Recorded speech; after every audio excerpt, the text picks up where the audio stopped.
Alors maintenant, je vais vous faire un jeu questions-réponses sur la question 1. C'est rigolo, hein, c'est rigolo. Donc, question 1. Moi, 3 pires moments où de solitude, de grande solitude, où tu t'es senti mal à l'aise. Alors, il y a un moment que j'ai déjà raconté d'ailleurs à Jaïla. C'était quand on était en 2008. J'étais la première kiné. En fait, il faut savoir qu'avant, je n'avais pas de kiné. Je n'avais jamais eu de kiné, moi. Et donc, j'avais des séances de kiné avec c'était une jeune fille. Une jeune femme, enfin, ouais. Première kiné que j'ai eue. Elle s'appelait Anne. Et puis, elle est partie sur Marseille. Et donc, ce jour-là, moi, elle me faisait des étirements, des exercices, des massages. Et quand j'ai enlevé mon survêtement pour faire des massages, à la fin de la séance, je me suis rendu compte qu'il y avait quelque chose par terre qui traînait. J'ai failli lui dire, il y a quelque chose là qui traîne. Puis j'ai rien dit. Heureusement parce que quand je me suis levée, je me suis rendu compte en fait que c'était ma culotte. Une culotte qui s'était foutue dans mon survêtement. Bah ça, pourquoi? Une culotte sale bien sûr. Et alors là, j'étais mal. Pourvu qu'elle ne voit pas. Et heureusement, j'ai rien dit. Ça a été un grand moment de solitude. Deuxième moment de solitude, ah oui, j'étais. Alors là, c'était après les boules de cortisone. Je suis arrivée à remarcher, mais j'avais beaucoup de douleurs au niveau des jambes. Et ce qui me faisait du bien, c'était des massages. Donc, je cherchais un institut qui propose des massages relaxants. Il y avait un institut pas loin qui proposait des massages relaxants, mais pas que. Il faisait surtout c'était des salles de gym, enfin voilà. Et donc moi, quand j'avais téléphoné, il m'a dit, on va vous faire visiter le complexe sportif. Sauf que moi, je n'étais pas du tout là pour faire du sport. Et au lieu de dire clairement que je voulais des séances de massage, je m'étais laissé embrigader à... Ils voulaient me vendre une carte et tout. Et donc j'avais suivi tant bien que mal la personne qui était devant moi. À l'époque, j'allais mieux que maintenant, mais j'avais quand même la sclérose en plaques, hein, donc je marchais difficilement et donc ça me fatiguait. Et j'étais là, j'étais en train de me dire, j'étais concentrée en me disant comment je vais leur expliquer que je m'en fous leur carte pour faire du sport, que j'ai une maladie, que je voulais juste trouver des massages relaxants. Et à ce moment-là, il y a une personne qui est passée, du centre, hein, qui m'a dit bonjour. Moi, j'ai tellement dans mes pensées que j'ai pas du tout capté la fille. Et à ce moment-là, tout le monde qui m'a regardé, bah alors, elle a dit bonjour. Elle m'a dit bonjour. Ah, désolée, je me sentais mal parce que je ne m'étais pas rendu compte qu'elle m'avait dit bonjour. Bon, voilà. Ensuite, troisième, alors celui-là, ce moment inoubliable, il date de très longtemps. Je devais avoir 22 ans. Voilà. À l'époque, bon, en fait, ma manière pour moi de sortir de la timidité, c'était que je commençais à aller en boîte de nuit avec une amie. Et alors ce jour-là, en fait, cette amie, elle avait tendance très souvent à vite fatiguer. Et finalement, comme moi j'aimais beaucoup danser, quand elle me voyait ne pas vouloir arrêter, elle allait dans la voiture, parce que c'est moi qui la conduisais.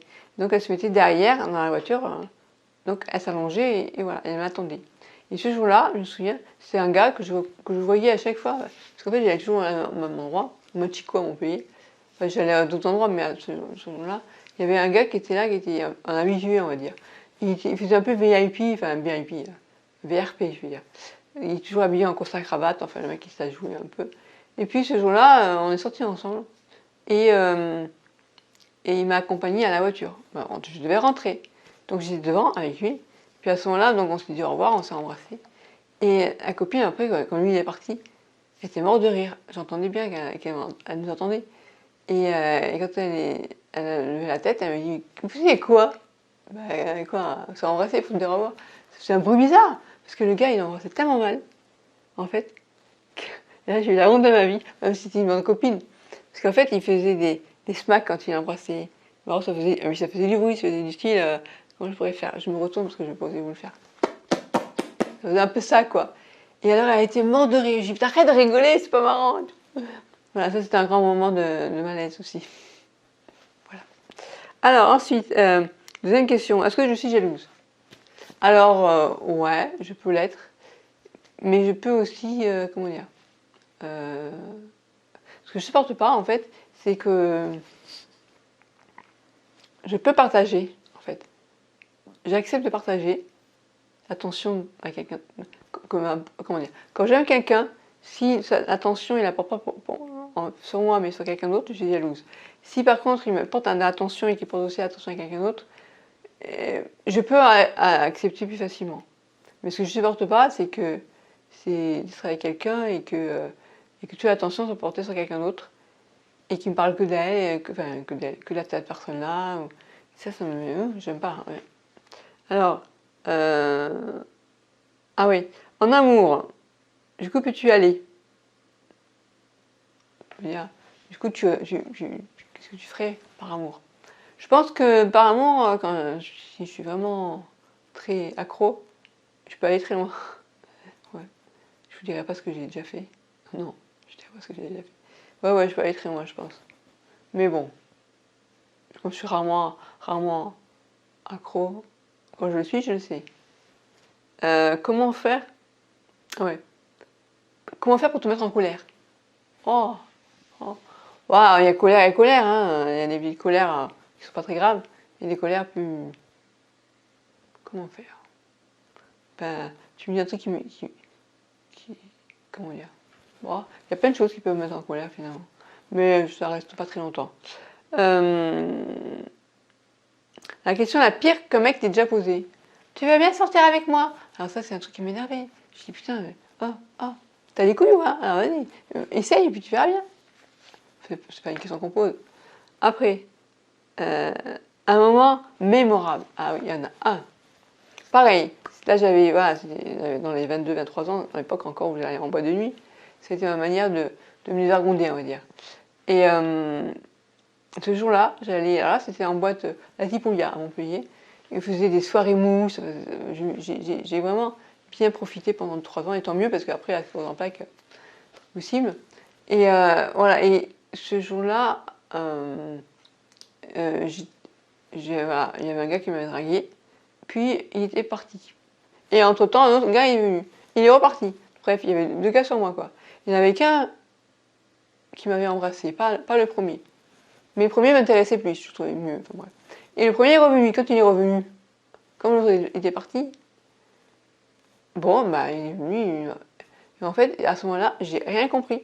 Il m'a sauté dessus, entre guillemets, on était assis dans la boîte de nuit. Et il m'a embrassé, par surprise.